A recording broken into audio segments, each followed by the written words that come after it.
আসসালামু আলাইকুম ওরহমতুল্লাহি ওবরাকাতুহ। জুমার দিন আমাদের করণীয় সমূহ কি কি?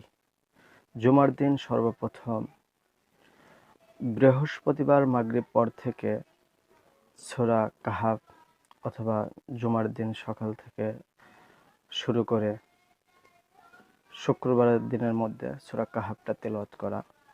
এর ফজিলত হলো 2 জুমার মাঝে নূর সৃষ্টি হবে এবং দাজ্জালের ফিতনা থেকে রক্ষা পাবে। দ্বিতীয় নাম্বার হলো এই দিনে বেশি বেশি করে দরুদ শরীফ পড়া এবং দোয়া করা এবং দান সদকা একটু বেশি করে করা এবং জুমার দিন জুমার দিনে মসজিদে আগে আগে যাওয়া, গোসল করে মসজিদে আগে আগে যাওয়া, মিম্বারের কাছাকাছি বসা এবং খুতবা মনোযোগ সহকারে শোনা। যখন খুতবা চলবে তখন চুপ থাকা এবং কোনো ধরনের অনর্থক কাজ না করা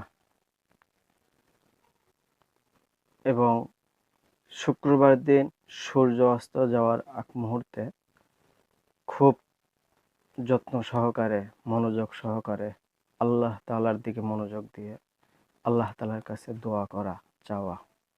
আসসালামু আলাইকুম। আসসালামু আলাইকুম ওরহমতুল্লাহি ওবরাকাতুহ। জুমার দিন আমাদের করণীয় সমূহ কি কি?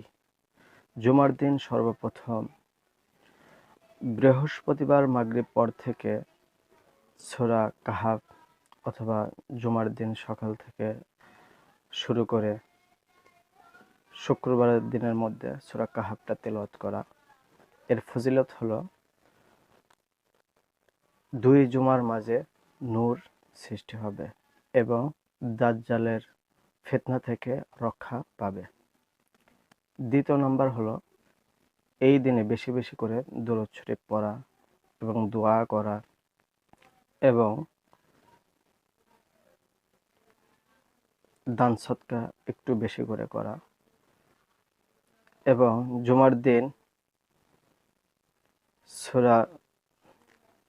জুমার দিনে মসজিদে আগে আগে যাওয়া,